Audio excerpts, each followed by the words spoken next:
यह एक live in दामाद बनने के लिए मजबूर। जिनचुआन शहर, जियो परिवार। तियान ए, तुम जिनचुआन में एक दुर्लभ प्रतिभा हो, एक ऐसा नजारा जो 100 सालों में नहीं देखा गया। हमारे जियाओ परिवार का भविष्य तुम्हारे कंधों पर टिका है। ये तो कहने की जरूरत ही नहीं है। हमारा तियान ए पियाओ मियाओ अमर महल द्वारा चुना गया एक विलक्षण प्रतिभाशाली व्यक्ति है। भविष्य में जिनचुआन शहर का लॉन परिवार भी उसे देखकर हमारे सामने झुकेगा। जियो फैन मुख्य हॉल के कोने में अकेला खड़ा था और अपने माता पिता को उसके छोटे भाई जियो तियान पर चापलूसी भरे भाव से प्रसन्न होते हुए देख रहा था। जियो परिवार में जियो फैन का जीवन कुछ अधिक संपन्न नौकरों से भी बदतर था। उसके माता पिता की नजरें केवल उसके असाधारण प्रतिभाशाली छोटे भाई पर ही टिकी थी और उन्होंने कभी भी उसके साथ बेटे जैसा व्यवहार नहीं किया। ये सही है, मेरी योग्यता स्वाभाविक रूप से मेरे बेकार बड़े भाई से कहीं ज्यादा मजबूत है, जियाओ तियान ने व्यंग्य किया। इस समय वह हॉल की मुख्य सीट पर बैठा था, एक ऐसी जगह जहां सिर्फ परिवार का मुखिया ही बैठ सकता था। हालांकि जियो परिवार में हर कोई यह मानता था कि केवल जियो तियान ही इस पद के लिए उपयुक्त था और उसका वहां बैठना ही उचित था। अपने छोटे भाई को इस तरह बोलते हुए सुनकर जियो फैन का दिल दहल गया। हालांकि वह अपने परिवार में सबके द्वारा कड़वे उपहास का आदी हो चुका था, लेकिन इसका मतलब यह नहीं था कि वह इससे अछूता था। इसके विपरीत हर बार जब वह ऐसा उपहास सुनता तो उसके दिल में एक ही चुभन होती। बिल्कुल तियान ए, तुम्हारी योग्यता हमारे जिनचुआन शहर में सबसे अच्छी है। बेशक इसकी तुलना तुम्हारे बेकार बड़े भाई से नहीं की जा सकती। हर बार जब जियो तियान उसे नीची नजर से देखता तो उसके माता पिता जियो तियान की बातों का अनुसरण करते और उसका अपमान करने में शामिल हो जाते। शायद इस परिवार में किसी को भी जियो फैन की भावनाओं की परवाह नहीं थी, या यहाँ तक कि उसके जीवन या मृत्यु की भी परवाह नहीं थी। जियो फैन ने एक शब्द भी नहीं कहा, चुपचाप एक तरफ खड़ा होकर सुनता रहा। हालांकि पियाओ मियाओ अमर महल में प्रतिस्पर्धा भी बहुत भयंकर है। अमर महल का दूत आधे महीने में आ जाएगा और अमर महल के भीतर संसाधन प्राप्त करना सरल नहीं है। मुझे डर है कि जियो परिवार मुझे साधना के लिए पर्याप्त संसाधन प्रदान करने में सक्षम नहीं होगा, जियो तियान ने अपनी चिंता व्यक्त करते हुए कहा। जियो पिता ने अपनी छाती थपथपाई और खिलखिलाकर हंसे। तियान ए, चिंता मत करो, मैंने तुम्हारे लिए ये सब व्यवस्था कर दी है। जब तक हम लॉन परिवार के साथ विवाह संबंध बनाते हैं, उन्होंने पहले ही हमारे जियो परिवार को संसाधनों की एक राशि देने का वादा किया है और वे तुम्हें अपने लॉन परिवार की गहन रैंक साधना तकनीक भी सीखने दे सकते हैं।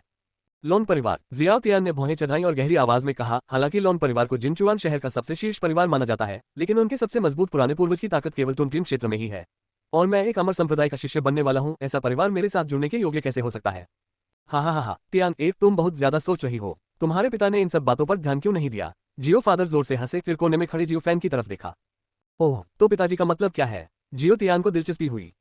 विवाह गठबंधन का उद्देश्य स्वाभाविक रूप से आप नहीं बल्कि आपका बड़ा भाई है, और विवाह गठबंधन के लिए लॉन परिवार का साथी लॉन परिवार की यंग मिस है जो जियाओ फैन को अपना दामाद बनाती है।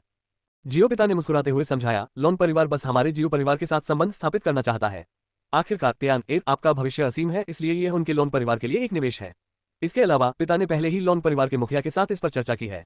लॉन परिवार 1000 स्पिरिट स्टोन, साथ ही लॉन परिवार की पैतृक गुप्त तकनीक प्रदान करने के लिए तैयार है। उस समय आपको पियाओ मियाओ अमर महल में शामिल होने के बाद संसाधनों की खेती के बारे में चिंता करने की जरूरत नहीं होगी। हा, बुरा नहीं, पिताजी का विचार उत्कृष्ट है। लॉन परिवार की यंग मिस दिखने में अच्छी है, लेकिन उसके चेहरे के बाईं ओर एक जन्मचिन्ह है। उसका आधा चेहरा सुंदर है, लेकिन दूसरा आधा भूत जैसा है। वह आमतौर पर लोगों को देखने की हिम्मत नहीं करती है और लॉन परिवार में अनगिनत अपमान सहती है। ऐसा व्यक्ति मेरे बेकार बड़े भाई के लिए एकदम सही है। जियो तियान खुश था, चूंकि वह इतने सारे साधना संसाधन प्राप्त कर सकता था। एक बार जब वह अमर महल में प्रवेश करता तो ये जियो तियान के लिए ड्रैगन गेट पर छलांग लगाने का क्षण होता।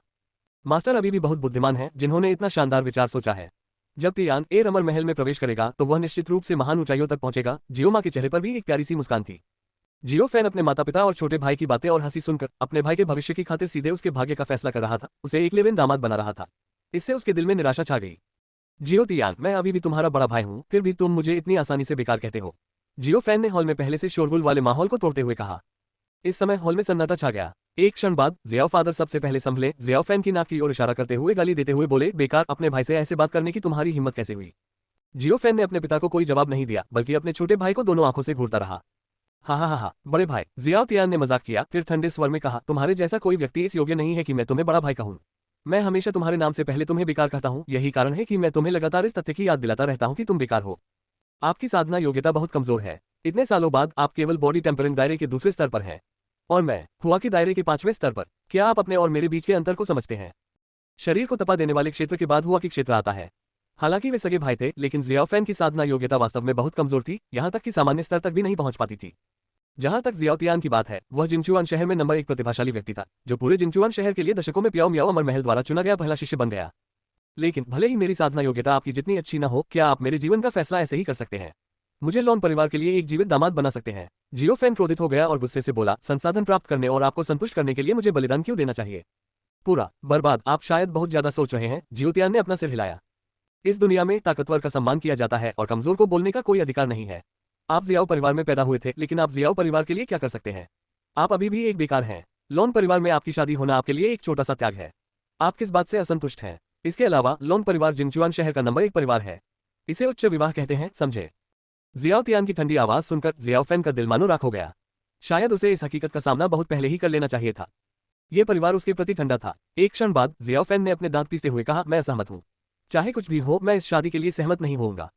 तुम असहमत हो? जियाओ तियान ने ठंडी सांस ली, फिर एक मुक्का मारा। हवा फटते ही एक फुफकार की आवाज निकली और मुट्ठी की एक तेज हवा दूर से जियाओ फैन की छाती पर लगी। पफट! जिस क्षण उसे तेज हवा का झटका लगा, जियो फैन ने मुंह में खून थूक दिया और पीछे की ओर उड़ गया। मुख्य हॉल की दीवार से टकराने से पहले पूरे 5 मीटर तक उड़कर रुक गया। उसका आधा शरीर दीवार में धंस गया।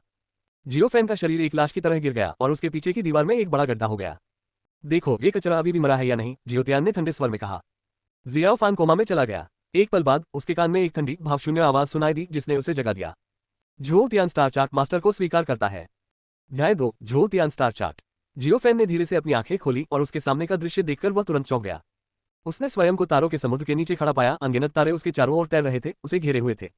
ये कहाँ है? जियो फैन ने चारों ओर देखा। उसे हर दिशा में अंतहीन रूप से फैले तारों के अलावा कुछ नहीं मिला। वह समझ नहीं पा रहा था कि वह ऐसी जगह कैसे पहुंच गया और यह वास्तव में कहाँ था। क्या वह अभी भी जीवित था? उस समय जियो फैन की छाती अचानक धड़क उठी। उसका दिल धड़कन धड़कन के साथ हिंसक रूप से धड़कने लगा और फिर अचानक उसके दिमाग में एक राजसी इच्छा प्रकट हुई। जमीन कंपन से भर गई और आकाश में जियो फैन के चारों ओर के तारों से विभिन्न रंगों की रोशनी निकल रही थी, जो अविश्वसनीय रूप से गंभीर लग रही थी। झो तियान स्टार चार्ट। प्राचीन काल से एक सर्वोच्च खजाना, ये 3600 सितारों को सील कर दिया, जिसमें अनगिनत खेती तकनीक, जादू, खजाने, संसाधन शामिल हैं। एक क्षण बाद जियो फैन ने धीरे से अपनी आंखें खोली। उसका दिल उत्साह से भर गया। उस इच्छा ने उसे बताया था कि झो तियान स्टार चार्ट को कैसे सक्रिय और उपयोग किया जाए। जब भी किसी की ताकत एक नए स्तर पर पहुंचती है तो वह अपनी शक्ति का उपयोग करके एक तारे को चकनाचूर कर सकता है, जिससे विभिन्न साधना तकनीक, गुप्त खजाने और उसके भीतर बंद संसाधन प्राप्त हो सकते हैं। पहली बार रक्त रेखा पहचान के माध्यम से कोई व्यक्ति सीधे पहले तारे के भीतर खजाने की निधि प्राप्त कर सकता है। इसके अलावा झो तियान स्टार चार्ट को अपना मानने के बाद स्टार चार्ट की शक्ति के बपतिस्मा के माध्यम से व्यक्ति की योग्यता में सुधार होगा। जियो फैन ने अपने दाहिने हाथ के नाखून से अपनी बाईं हथेली पर रक्तरेखा खींची और ताजा खून की बूंदें बहकर जमीन पर टपकने लगी। बूम! एक जोरदार धमाके के साथ आकाश में एक तारा टूट गया और उसके भीतर बंद विभिन्न खजाने जियो फैन के सामने प्रकट हुए। जिस क्षण तारे के भीतर से खजाने का खजाना दिखाई दिया, जियो फैन को ऐसा लगा जैसे वह सपना देख रहा हो। उसकी आंखें चमक रही थी। वह तुरंत आगे बढ़ा, अपने द्वारा प्राप्त खजाने की जांच करने के लिए उत्सुक। आत्मा पत्थरों को एक छोटे से पहाड़ पर ढेर कर दिया गया था, जो एक व्यक्ति जितना ऊंचा था। दर्जनों आत्मा औषधि पौधे और एक साधना तकनीक उनके बगल में रखी गई थी। कम से कम कई हजार स्पिरिट स्टोन है और उनकी गुणवत्ता स्पिरिट स्टोन में सबसे अधिक है, और इतनी सारी कीमती स्पिरिट मेडिसिन। ये कल्टीवेशन तकनीक। जब जियो फैन ने कल्टीवेशन तकनीक उठाई तो वह हौंफने लगा। ये वास्तव में एक गहन रैंक उन्नत खेती तकनीक, ड्रैगन हाथी अधिपति शरीर कला है। साधना तकनीक के रैंक 4 प्रमुख रैंकों में विभाजित है: स्वर्गीय, पृथ्वी, गहन और पीला। पीला रैंक निम्न श्रेणी की साधना तकनीकें अपेक्षाकृत सामान्य है, जबकि पीला रैंक मध्यवर्ती एक निश्चित मूल्य चुकाकर प्राप्त की जा सकती है। जहां तक येलो रैंक एडवांस की बात है, वे आमतौर पर कुछ बड़े परिवारों के पास होते हैं और आम लोग उन्हें प्राप्त नहीं कर सकते। गहन श्रेणी साधना तकनीकें और भी दुर्लभ हैं। हालांकि उनका जियो परिवार जिंगचुआन शहर में एक बड़ा परिवार माना जाता है, उनके परिवार में सर्वोच्च श्रेणी की साधना तकनीक केवल पीली श्रेणी उन्नत है। और लोन परिवार जिंगचुआन शहर में नंबर 1 परिवार केवल एक गहन रैंक निम्न श्रेणी की खेती तकनीक रखता है, जिसे वे एक पारिवारिक विरासत मानते हैं, और केवल लोन परिवार के प्रत्यक्ष वंशज ही इसकी खेती कर सकते हैं। इस बार जियो फैन के पिता ने एक विवाह गठबंधन के माध्यम से जियो फैन की शादी लोन परिवार में करने की व्यवस्था की, जिसका उद्देश्य इस गहन रैंक साधना तकनीक को प्राप्त करना था। अपने हाथ में साधना तकनीक को देखते हुए जियो फैन ने अपने दिल में उत्साह को दबा दिया और खुद से बुदबुदाया, झो तियान स्टार चार्ट द्वारा मेरी साधना प्रतिभा और योग्यता में सुधार हुआ है। अब से मैं वह बेकार नहीं रहूंगा जिसकी आप बात कर रहे हैं। ... जियो फैन ने स्टार चार्ट से अपनी चेतना वापस ले ली, धीरे धीरे अपनी आंखें खोली और अपनी छाती से तेज दर्द महसूस किया, जिसे उसने तुरंत जकड़ लिया। मेरे कपड़े ऐसे क्यों हैं? इस समय जियो फैन के मूल कपड़े गायब हो गए थे। उनकी जगह एक चमकदार लाल दूल्हे की पोशाक आ गई थी और वह एक अपरिचित कमरे में लेटा हुआ था। तुम जाग रहे हो? उसके बगल से एक औरत की आवाज आई, जो सुनने में बहुत अच्छी लगी। जियाओ फान ने ऊपर देखा तो एक औरत उसके बगल में बैठी थी। इस महिला ने अपने चेहरे के निचले आधे हिस्से को आंखों के नीचे ढके हुए रखा था, लेकिन उसके गाल के बाईं ओर एक लाल जन्मचिन्ह अभी भी देखा जा सकता था। इस समय जियो फैन के पूछने की आवश्यकता के बिना उसने इस महिला की पहचान का अनुमान लगाया। लोन परिवार की तीसरी युवा मिस लोन मियाओइन। मैं यहाँ कैसे पहुंचा? मैं कितनी देर तक बेहोश रहा? जियाओ फान ने उठने की कोशिश की और फिर पूछा। जियो तियान द्वारा बेहोश कर दिए जाने के बाद उसे कुछ भी याद नहीं था कि आगे क्या हुआ। आपको जियाओ परिवार द्वारा यहाँ भेजा गया था। आप 3 दिनों से बेहोश हैं, लोन मियाओइन ने कहा। उसकी आवाज बहुत सुखद थी। यदि उसके चेहरे पर जन्मचिन्ह होता तो जियो फैन का मानना था कि लोन मियाओइन एक आश्चर्यजनक सुंदरता होनी चाहिए। ये देखकर कि जियाओ फान अभी भी कुछ उलझन में था, लोन मियाओइन ने आगे कहा, पहले जियाओ परिवार ने तुम्हें बमुश्किल जिंदा रातों रात भेजा था और मांग की थी कि लोन परिवार अपना मूल वादा पूरा करे। लोन परिवार ने स्वाभाविक रूप से मना कर दिया, लेकिन जियाओ तियान ने उन्हें पियाओ मियाओ अमर महल शिष्य होने की अपनी पहचान का झांसा दिया और लोन परिवार को अंततः समझौता करना पड़ा। लोन मियाओइन की बात सुनकर जियो फैन को अंततः समझ में आ गया कि उसके बेहोश होने के बाद क्या हुआ था। जियो तियान को डर था कि वह जियो परिवार में मर जाएगा, जो उसे 1000 आत्मा स्टोन और लान परिवार की पैतृक खेती तकनीक प्राप्त करने के लिए लान परिवार के साथ पिछले लेनदेन को पूरा करने से रोक देगा। इसलिए उसने सीधे किसी को उसके कपड़े दूल्हे की पोशाक में बदलवा दिए, उसे रातों रात लॉन परिवार के पास भेज दिया और फिर उसकी शादी लॉन मियाओइन से करवा दी। हालांकि लॉन परिवार में लॉन मियाओइन का दर्जा बहुत कम था, फिर भी वे मूर्ख नहीं थे। उनका मूल इरादा जियाओ परिवार के साथ विवाह संबंध बनाने का था, लेकिन एक मरते हुए व्यक्ति से उन्हें क्या फायदा। हालांकि जियोतियान के दबाव में लांग परिवार को अंततः समझौता करना पड़ा। लॉन परिवार इस मामले को सार्वजनिक नहीं करना चाहता था, कोई बड़ा बवाल मचाने की हिम्मत नहीं जुटा पा रहा था। शादी की जानकारी सिर्फ लॉन परिवार के अंदरूनी सदस्यों और कुछ बाहरी लोगों को ही थी, और जियोफैन ने शादी के दिन अपना चेहरा भी नहीं दिखाया। ये सब सुनने के बाद जियोफैन को कड़वाहट महसूस हुई और वह केवल अपना सिर हिला सका। उसकी निगाहें लॉन मियाओइन पर पड़ी। क्या तुम इतने समय से मेरा ख्याल रख रहे हो? लॉन मियाओइन ने सिर हिलाया, एक युवा लड़की की तरह कुछ शर्मिली, अपना सिर नीचे कर लिया और कुछ नहीं बोली। जियोफैन ने अपने दिल में गर्माहट महसूस की, फिर धीरे से कहा, धन्यवाद। क्या तुम्हें भूख लगी है? मैं रसोई में जाकर तुम्हारे लिए दलिया लाती हूँ, लॉन मियाओइन ने धीरे से कहा। जियोफैन ने सिर हिलाया। इतने दिनों तक बेहोश रहने के बाद वह वास्तव में बहुत भूखा था। लॉन मियाओइन के जाने के बाद जियोफैन को अपनी छाती में तेज दर्द महसूस हुआ और उसकी आंखें ठंडी हो गईं।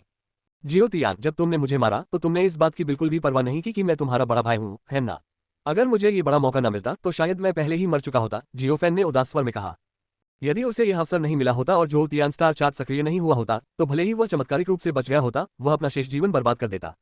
ये सोचकर उसे लॉन मियाओइन के प्रति अपार कृतज्ञता महसूस हुई, जिसने उसकी बेहोशी के दौरान उसकी देखभाल की थी। अपने दूल्हे के परिधान को उतारते हुए जियोफैन ने अपनी छाती की ओर देखा, जहां उसके धड़ के चारों ओर फटे कपड़े का एक टुकड़ा लिपटा हुआ था।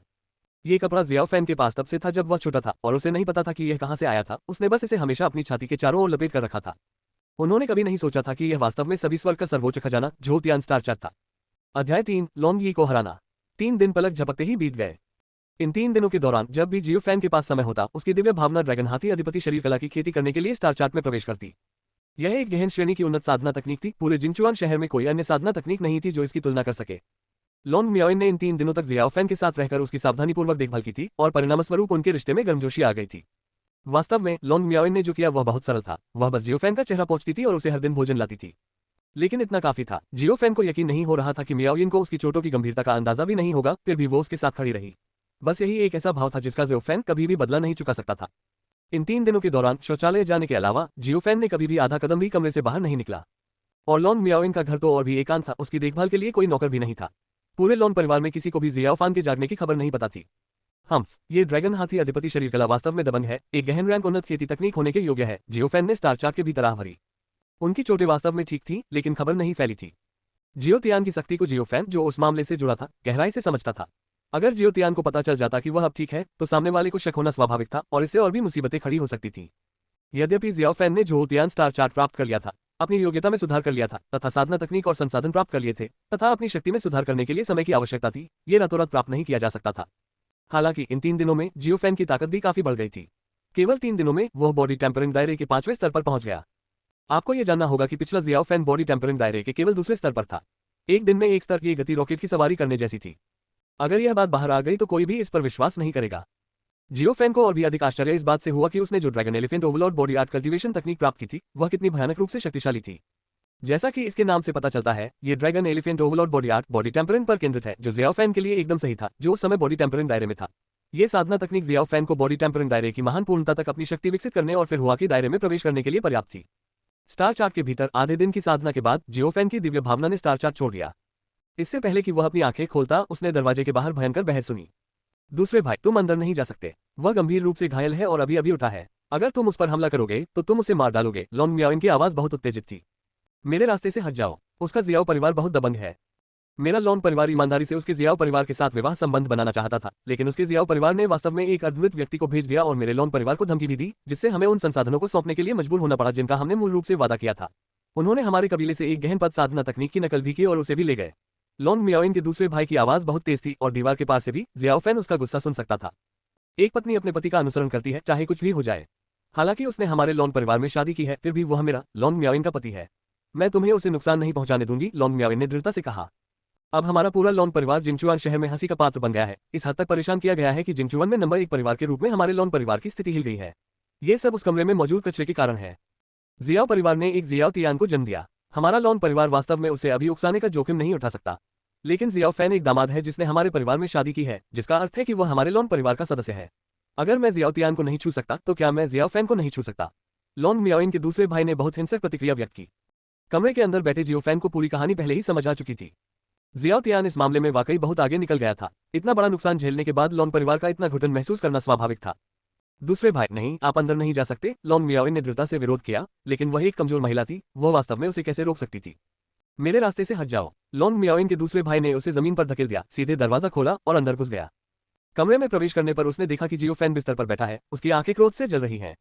खुले दरवाजे से जियाओफान ने लॉन्ग मियाओइन को देखा, जो जमीन पर गिर पड़ा था। उसके दिल में गुस्सा उमड़ आया। हालांकि उसने खुद को काबू में रखा। उसने न तो कोई हरकत की, न ही कुछ बोला। वो बस सामने खड़े आदमी को गौर से देखता रहा। तुम वो बेकार जियाओ फैन हो। तुम्हारी वजह से ही मेरे लॉन्ग परिवार को इतना अपमान सहना पड़ा और पूरे जिंगचुआन शहर में हंसी का पात्र बन गया। देखना मैं तुम्हें पीट पीट कर मार न डालूं। लॉन्ग यी ने जोर से गाली दी। उसका इरादा सीधे जियाओ फैन पर हमला करके उसे सबक सिखाने का था। जियो फैन की आंखों में एक ठंडी रोशनी चमक उठी, लेकिन वह चुप रहा। दूसरे भाई, नहीं, लॉन्ग मियाओइन चिल्लाया, जमीन से ऊपर उठा और एक बार फिर जियो फैन के सामने खड़ा हो गया। मेरे रास्ते से हट जाओ। लॉन्ग यी ने हाथ घुमाते हुए लॉन्ग मियाओइन के चेहरे पर थप्पड़ मारते हुए कहा। तमाचा। लॉन्ग यी के थप्पड़ से लॉन्ग मियाओइन का कमजोर शरीर सीधे जमीन पर गिर गया। लॉन्ग मियाओइन को उसकी रक्षा करने के लिए थप्पड़ खाते देख जियो फैन अब इसे बर्दाश्त नहीं कर सका। तुमने उसे मारने की हिम्मत की। जियो फैन की आवाज बर्फीली थी, उसकी आंखें लॉन्ग यी पर टिकी थीं। लॉन्ग यी ने अपने दांत पीस लिए और खड़ा हो गया, मुंह से खून थूका, फिर क्रूरता से बोला, बेकार, मैं अभी लापरवाह था। तुम अपने आप को क्या समझते हो? जियो तियान, तुम जियो परिवार से सिर्फ एक बेकार हो। तुमने मुझे मारने की हिम्मत की। देखो मैं तुम्हें मार नहीं डालूंगा। लॉन्ग यी ने फिर से शाप दिया। उसे यकीन नहीं हो रहा था कि अपनी 5वीं स्तर की बॉडी टेम्परेंट रियल कल्टीवेशन से वह एक बेकार को नहीं हरा सकता। उनका मानना था कि वह अभी लापरवाह हो गया होगा, जिसके कारण जियो फैन का चुपके से हमला सफल हो गया और उसे घायल कर दिया। इस बार लॉन्ग यी बिल्कुल भी लापरवाह नहीं था और उसने अपने सबसे मजबूत मार्शल कौशल का इस्तेमाल किया। वज्र मुट्ठी। जियो फैन ने ठंडेपन से देखा, अपने शरीर के भीतर ड्रैगन हाथी अधिपति शरीर कला को प्रसारित किया और एक मुक्का भी मारा। दोनों मुट्ठियां टकराईं। जियाओ फैन का चेहरा शांत था और उसका शरीर स्थिर था। लेकिन दूसरी ओर लॉन्ग यी को ऐसा लगा जैसे उसका हाथ किसी अविनाशी चट्टान से टकरा गया हो। उसका शरीर 7-8 मीटर पीछे हट गया, फिर वह मुश्किल से संभला, लेकिन उसके हाथ की हड्डियों के चटकने की आवाज से उसे पता चल गया कि उसके हाथ की हड्डियां दूसरी तरफ से टूटी हैं। तुम रुको। लॉन्ग यी हैरान था, ये जानकर कि वह निश्चित रूप से जियो फैन का प्रतिद्वंद्वी नहीं था और उसने पहले इस जगह को छोड़ने का फैसला किया। उसने धमकी दी और फिर भागने का इरादा किया। रुको, क्या मैंने तुम्हें जाने के लिए कहा था? अध्याय 4, खेती बढ़ती है। लॉन्ग यी दंग रह गया। ये उसका ड्रैगन परिवार था। जियो फैन ने उसे घायल कर दिया था और अब वो उसे जाने भी नहीं देना चाहता था। जियो फैन, तुम बेकार हो। तुम क्या चाहते हो? ये ड्रैगन परिवार है। लॉन्ग यी जोर से चिल्लाया। हे, अगर यह ड्रैगन परिवार नहीं होता तो क्या तुम्हें विश्वास है कि मैं तुम्हें तुरंत मार डालता? जियो फैन ने ठंडे स्वर में कहा। क्या तुम जानते हो कि मैं कौन हूँ? मैं ड्रैगन परिवार का दूसरा युवा स्वामी हूँ। कोई ऐसा व्यक्ति नहीं जिसकी तुलना तुम एक जियो परिवार के बर्बाद से कर सको। तुमने मुझे छूने की हिम्मत की। लॉन्ग यी ने बड़े अहंकार से कहा। यह उसका ड्रैगन परिवार था। क्या जियो फैन ने सचमुच ड्रैगन परिवार में उसे मारने की हिम्मत की थी? हे, जियो परिवार, अब से मेरा जियो परिवार से कोई संबंध नहीं है। मैं वही हूँ जो मैं हूँ, जियो फैन। जियो फैन ने ठंडे स्वर में कहा। लॉन्ग मियाओइन स्तब्ध रह गई। वह पहले ही उठ खड़ी हुई थी और उसके सामने जो दृश्य उभर रहा था उसकी कल्पना करना भी मुश्किल था। जियाओ फान अपन तो नहीं हुआ। उसकी साधना वास्तव में इतनी प्रबल थी। यहाँ आओ और लॉन्ग मियाओइन से माफी मांगो। जियो फैन ने लॉन्ग यी की ओर देखा और आदेश दिया। लॉन्ग मियाओइन का दिल कांप उठा। वह और जियाओ फान बचपन से ही एक जैसे हालातों में रहे थे। उसकी देखभाल या सुरक्षा कब हुई थी? हे, माफी मांगो। तुम चाहते हो कि मैं इस बदसूरत राक्षस से माफी मांगू? लॉन्ग यी ने व्यंग्य किया। एक जियाओ परिवार का कचरा और एक ड्रैगन परिवार का बदसूरत राक्षस। मुझे अचानक एहसास हुआ कि तुम दोनों स्वर्ग में बनी जोड़ी हो। उसके अपने बड़े भाई ने उसके मुंह के सामने ही उसे एक बदसूरत राक्षस कहा था। लॉन्ग मियाओइन ने कड़वे मन से अपना सिर झुका लिया। उसका घूंघट अभी भी उसके चेहरे पर था, लेकिन जहां लॉन्ग यी ने उसे थप्पड़ मारा था वहां का लाल निशान घूंघट के पार साफ दिखाई दे रहा था। मुझे लगता है कि आप मौत की तलाश में हैं। इस बार जियाओ फैन ने कोई बकवास नहीं की और सीधे आगे की ओर चमका। उसकी गति बेहद तेज थी। हालांकि वे दोनों बॉडी टेम्परेंट दायरे के 5वें स्तर पर थे, फिर भी दोनों में एक बुनियादी अंतर था। चाहे वह प्रतिभा हो या साधना तकनीक, लॉन्ग यी जियो फैन से बहुत कमतर थी। लॉन्ग यी और जियाओ फैन फिर से भिड़ गए। 3 चालों से भी कम समय में लॉन्ग यी को जियाओ फैन ने दबा दिया। जियाओ फैन के हमले भयंकर थे, जबकि लॉन्ग यी खुद को उतना निर्दयी नहीं बना सका। केवल एक क्षण तक लड़ने के बाद लॉन्ग यी चोटों से लथपथ हो गया और उसके मुंह से खून बहने लगा और वह जमीन पर गिर पड़ा। लॉन्ग मियाओइन का निवास बहुत एकांत था और वह बाहरी लोगों के साथ दैनिक आधार पर बातचीत नहीं करती थी, इसलिए भले ही यहाँ बहुत शोर हो, ड्रैगन परिवार के अन्य सदस्यों के लिए इसे नोटिस करना मुश्किल होगा। क्या आप प्रस्तुत करेंगे या नहीं? जियो फैन ने लॉन्ग यी की ओर देखा, जो जमीन पर गिरा हुआ था। जियो फैन, तारांकन पफट। लॉन्ग यी ने फिर से खून थूका। उसे समझ नहीं आ रहा था कि यह बहुत गंभीर चोट लगने से था या जियो फैन के शब्दों से गुस्सा होने से। जियो फैन ने उपहास किया और उसे सबक सिखाने के लिए फिर से हमला करने वाला था, लेकिन इस समय लॉन्ग मियाओइन, जो एक तरफ खड़ा था, उसे रोकने के लिए बोला। जियो फैन, कृपया दया करो। लॉन्ग मियाओइन ने कहा, आखिरकार वह मेरा दूसरा बड़ा भाई है और यह ड्रैगन परिवार है। अगर तुमने उसे सचमुच पीट पीट कर मार डाला तो मुसीबत आ जाएगी। लॉन्ग मियाओइन की बातें सुनकर जियाओ फैन रुक गया। दरअसल अगर उसने ड्रैगन परिवार में लॉन्ग यी को मार दिया होता तो शायद वह भी जिंदा नहीं बच पाता। लॉन्ग यी खून से लथपथ लड़खड़ाते हुए उठने की कोशिश कर रहा था। उसे जिंदगी में इतनी गंभीर चोटें कभी नहीं लगी थी। उसने शाओ फैन को दुर्भावनापूर्ण नजरों से देखा और अपने दांतों के बीच से कुछ शब्द निकाले, तुम बस मेरा इंतजार करो। फिर वह दयनीय हालत में भाग गया। ये स्थिति देखकर लॉन्ग मियाओइन ने राहत की सांस ली, लेकिन फिर चिंतित हो गई। उसने जियो फैन को उलझन भरे भाव से देखा और कहा, जियो फैन, तुम्हें ड्रैगन परिवार को जल्दी से छोड़ देना चाहिए। इस बार तुमने लोंगी को घायल कर दिया है और जियो परिवार ने ड्रैगन परिवार के खिलाफ साजिश रची है, इसलिए ड्रैगन परिवार में कोई भी तुम्हें जाने नहीं देगा। चिंता मत करो, सब ठीक है, जियो फैन ने धीरे से कहा। लेकिन हालांकि ड्रैगन परिवार के नियम है कि बड़े लोग जूनियर पर लापरवाही से हमला नहीं कर सकते, जिससे मेरे पिता और पुराने पूर्वज आप पर हमला न कर सके। मेरे बड़े भाई लॉन शियाओटियन ड्रैगन परिवार में इस पीढ़ी के सबसे मजबूत व्यक्ति हैं। जब वह लौटेंगे तो बहुत देर हो चुकी होगी। लॉन जियाओटियन, उसकी ताकत क्या है? जियो फैन ने स्वाभाविक रूप से इस लॉन शियातियान के बारे में सुना था, जो ड्रैगन परिवार में इस पीढ़ी का सबसे उत्कृष्ट जीनियस है। अगर जियोतियान उसे दबा नहीं रहा होता तो वह जिनचुआन शहर का नंबर 1 जीनियस होता और प्याओ मियाओ अमर महल में प्रवेश करने वाला शायद वही होता। मेरा बड़ा भाई 1 महीने पहले घर छोड़कर चला गया। जब वह गया था तब उसकी साधना फोर्जिंग टेम्परिंग रियल परफेक्शन में थी। वह राक्षस जानवरों से लड़ने और क्यूई परिवर्तन क्षेत्र में प्रवेश करने का अवसर तलाशने के लिए जंगल में गया था। मेरे अनुमान से उसे लगभग आधे महीने में वापस आ जाना चाहिए। लॉन मियाओइन ने चिंतित होकर कहा। आधा महीना? जियाओ फान ने कुछ देर सोचते हुए धीरे से कहा, मेरे लिए एक गुप्त कक्ष तैयार करो, मुझे एकांत में जाने की जरूरत है। लेकिन लॉन मियाओइन बहुत चिंतित थी। उसने स्वाभाविक रूप से जियो फैन के इरादों का अंदाजा लगा लिया था, लेकिन उसे समझाने की कितनी भी कोशिश की, कोई फायदा नहीं हुआ, इसलिए उसे जियो फैन के कहे अनुसार ही करना पड़ा। अभी लॉन्गी के साथ जियो फैन की लड़ाई के आधार पर, हालांकि उसके पास ऊपरी हाथ था, उसके बड़े भाई लॉन शियाओटियन की तुलना में वह बस उल्लेख के लायक नहीं था। अब उसे केवल यही उम्मीद थी कि उसका बड़ा भाई लॉन शियातियान बाद में वापस आ सकेगा। हालांकि ड्रैगन परिवार में लॉन मियाओइन का दर्जा बहुत कम था। सौभाग्य से उसके आंगन में कई खाली कमरे थे और एक गुप्त कक्ष था जो लंबे समय से अप्रयुक्त था, जिसे जियो फैन उपयोग कर सकता था। गुप्त कक्ष के अंदर जियो फैन अपनी आंखें बंद करके पालती मारकर बैठा था। उनकी दिव्य इंद्रिय ने जोतियान स्टार चार्ट के भीतर ड्रैगन हाथी अधिपति शरीर कला की खेती की।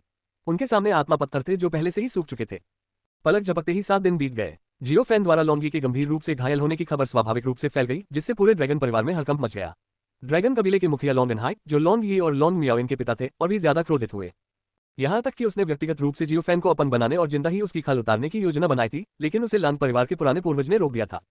कारण यह था कि जियाओ फान आखिरकार जियाओ परिवार का ही सदस्य था और ड्रैगन परिवार का एक नियम था कि बड़े लोग छोटे बच्चों पर यूं ही हमला नहीं कर सकते थे, जिससे उसके पिता और पुराने पूर्वज उस पर हमला नहीं कर पाते थे।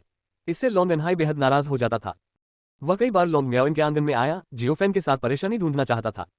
जब तक जियो फैन अनादरपूर्वक बात करता रहेगा या अनजाने में उसका विरोध करता रहेगा, उसके पास उसे सबक सिखाने का एक कारण होगा।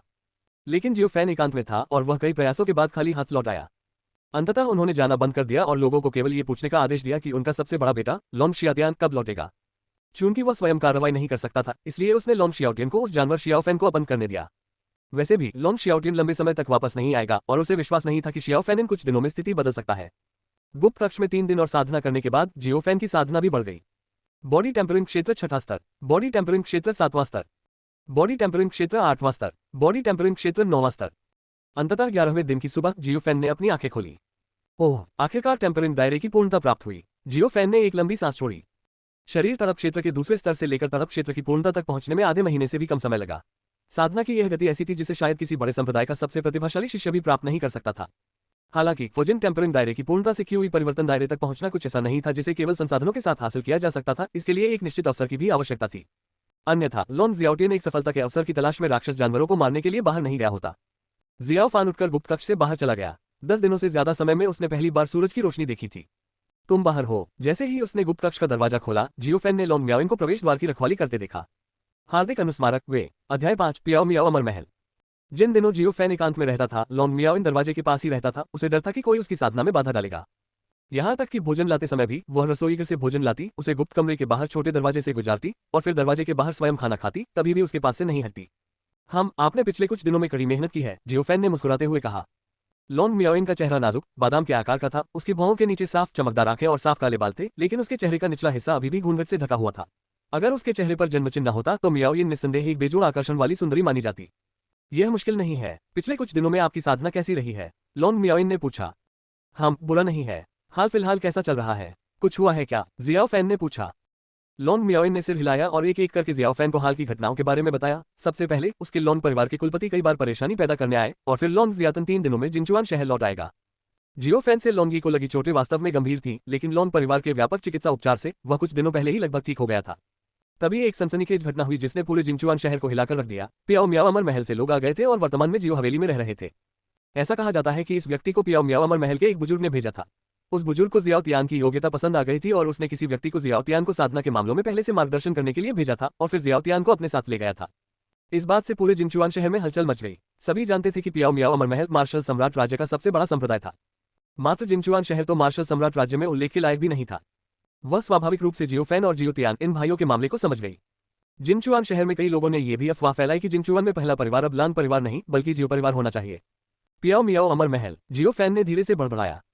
मार्शल सम्राट राज्य का कोई भी व्यक्ति इस पवित्र भूमि के बारे में जानता था, एक ऐसी जगह जिसका सपना किसान देखते थे, जहां एक सहायक या नौकर बनना भी एक ऐसी चीज थी जिसके लिए कई किसान जी जान से लड़ते थे। और उसका छोटा भाई जियाओ तियान वास्तव में पियाओ मियाओ अमर महल के एक बुजुर्ग द्वारा अनुग्रहित था। उसका भविष्य असीम था। जियाओ फान होश में आया और मुस्कुराते हुए बोला, मैं ठीक हूँ, चिंता करने की कोई बात नहीं है। जियाओ तियान उस व्यक्ति के साथ पियाओ मियाओ अमर महल के लिए कब निकल रहा है? लॉन्ग मियाओइन ने कहा, यह आज है। क्या संयोग है, तो चलो चलकर देखते हैं, जियो फैन ने धीरे से कहा। जब भी पियाओ मियाओ अमर पैलेस द्वारा किसी प्रतिभाशाली व्यक्ति को चुना जाता था तो ये स्थानीय क्षेत्र के लिए एक सनसनीखेज घटना होती थी जो एक परिवार के उदय का प्रतिनिधित्व करती थी। पूरे शहर से कई लोग इस समारोह को देखने आते थे और कुछ पारिवारिक शक्तियां तो स्वर्ग और पृथ्वी का अनमोल खजाना भी उपहार स्वरूप भेंट करती थी। बेशक कई परिवार इस अवसर का उपयोग अमर महल के दूत से संपर्क स्थापित करने के लिए भी करना चाहते थे। हम लॉन्ग मियाओइन हैरान था, तुम देखना चाहते हो? ठीक है, चलो चलते हैं। अगर हम अभी नहीं गए तो बहुत देर हो जाएगी, जियाओफान ने मुस्कुराते हुए कहा। इस समय ड्रैगन निवास में केवल कुछ सेवक ही बचे थे। लॉन्ग परिवार के कुलपति, साथ ही लॉन्ग यी और लॉन्ग परिवार के अन्य महत्वपूर्ण प्रत्यक्ष वंशज पियाओ मियाओ अमर महल के दूत को अपना सम्मान देने के लिए पहले ही जियो हवेली के प्रवेश द्वार की ओर निकल चुके थे। मार्शल सम्राट राज्य में पियाओ मियाओ अमर महल की स्थिति निर्विवाद थी। अगर जियाओ तियान एक दिन भी पियाओ मियाओ अमर महल में रहता तो लॉन्ग परिवार को, चाहे जियाओ परिवार के प्रति कितनी भी नाराजगी क्यों न हो, उसे सहना पड़ता। नौकरों के एक समूह की शांत चर्चाओं के बीच जियो फैन और लॉन्ग मियाओइन ने ड्रैगन निवास छोड़ दिया। जियो हवेली में प्रवेश द्वार को लालटेन और झंडियों से सजाया गया था और आसपास का वातावरण खचाखच भरा हुआ था तथा जिनचुआन शहर की आधी आबादी इस उत्साह को देखने के लिए आई थी। पियाओ मियाओ अमर महल का दूत सामान्य समय में एक उच्च पदस्थ व्यक्ति था, उसे एक बार देखना ही उनके लिए जीवन भर के लिए गर्व करने के लिए पर्याप्त था। लॉन्ग परिवार के मुखिया लॉन्ग एनहाई जल्दी पहुंच गए थे।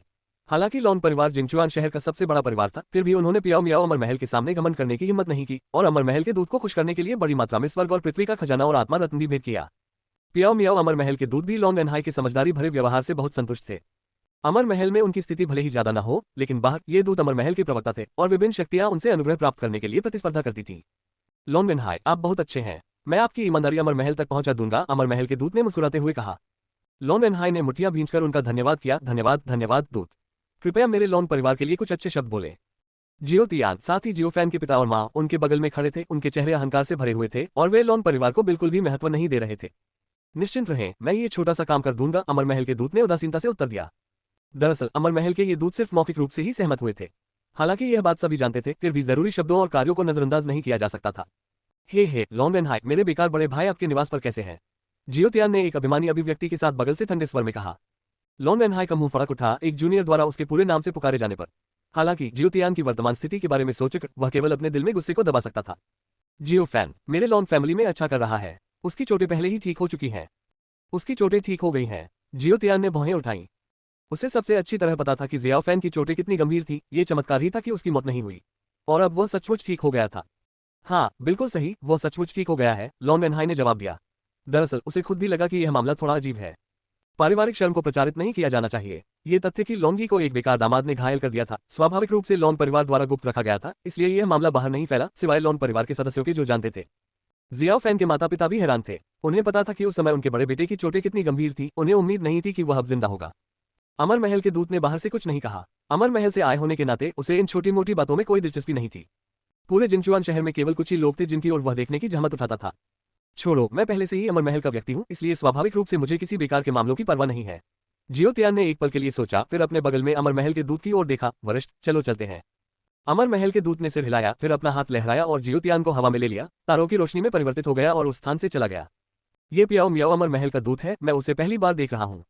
यह जियाओ परिवार अब से असाधारण होगा। मुझे लगता है कि जिनचुआन शहर का पहला परिवार भविष्य में बदल जाएगा।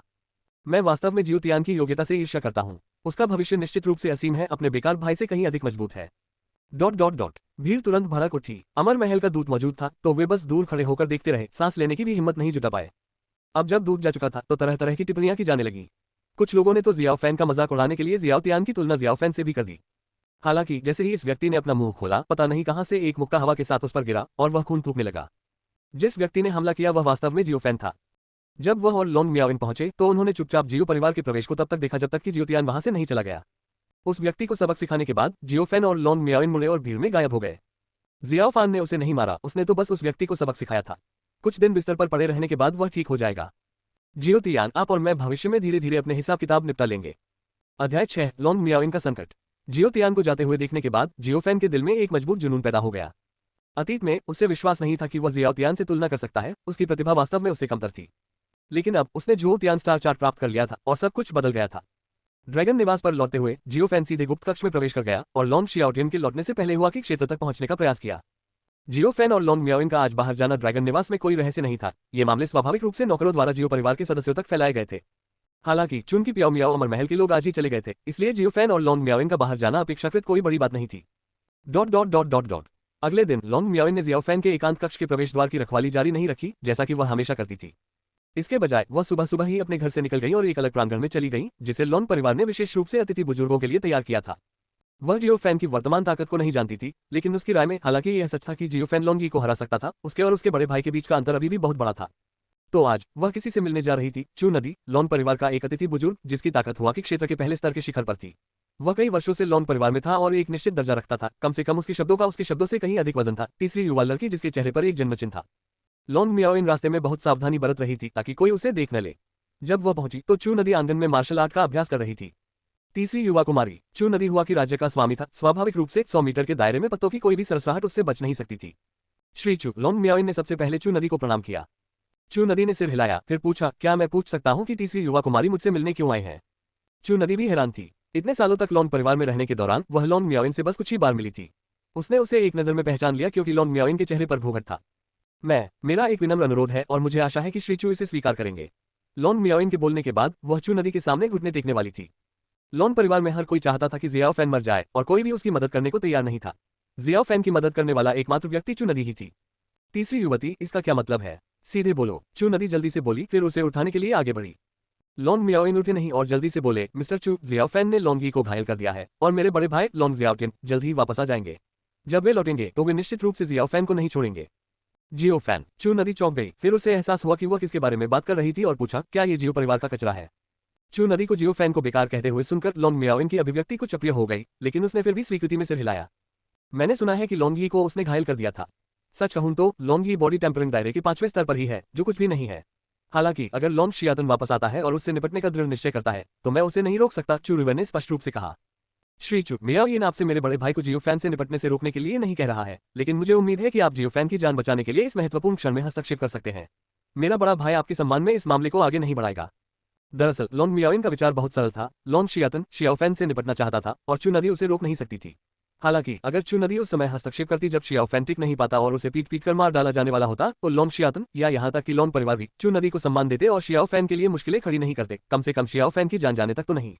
ये भी जियो फैन के महत्व पर आधारित था। चू नदी लॉन्ग मियाओइन के मन की बात साफ समझ गई। उसने सिर झुकाकर एक पल सोचा, फिर बोला, थर्ड यंग मिस, मुझे अभी इस मामले पर विचार करना है। अच्छा, मैं आज रात आपके घर आऊंगा और चाहे मैं मानूं या न मानूं, मैं आपको जवाब जरूर दूंगा। कैसा लग रहा है? धन्यवाद श्रीमान चू। लॉन्ग मियाओइन बहुत खुश हुई और अपना आभार व्यक्त करने के बाद चली गई। अगर चू नदी सहमत हो जाए तो कम से कम जियो फैन की जान बच सकती है। शाम लॉन्ग मियाओइन का अलग आंगन। लॉन्ग मियाओइन ने पूरा दिन उलझन में बिताया और अंततः शाम हो गई और चू नदी आ गई। चू रिवर बहुत समय की पाबंद थी और उसे लॉन्ग मियाओइन के कमरे में आमंत्रित किया गया था। श्री चू, आपने इस पर क्या विचार किया है? लॉन्ग मियाओइन ने अधीरता से पूछा। चू रिवर ने ये सुनकर सिर हिलाया, फिर उसकी आंखों में अश्लीलता की झलक दिखाई दी। मैं इस मामले में मदद कर सकता हूँ। सचमुच शुक्रिया मिस्टर चू। लॉन्ग मियाओइन ने जल्दी से कृतज्ञतापूर्वक उनका धन्यवाद किया। लेकिन अगर मैं उसकी मदद करूं तो बदले में मुझे क्या मिलेगा? चू नदी के चेहरे पर एक दुष्ट मुस्कान उभर आई। यह लॉन्ग मियाओइन दंग रह गई। उसके पास वास्तव में चू नदी को चुकाने के लिए कुछ भी नहीं था। हे मियाओइन, मेरे साथ एक रात बिताओगी? इसे भुगतान समझो। कैसा लग रहा है? चू नदी के चेहरे पर दुष्ट मुस्कान और अधिक भयावह हो गई, जो दिन के दौरान लॉन्ग मियाओइन द्वारा देखी गई सज्जनतापूर्ण उपस्थिति के विपरीत थी। श्रीमान चू, आप ऐसा कैसे कह सकते हैं? मैं तो पहले से ही शादीशुदा हूँ। लॉन्ग मियाओइन चौंका और सहज ही कुछ कदम पीछे हट गया।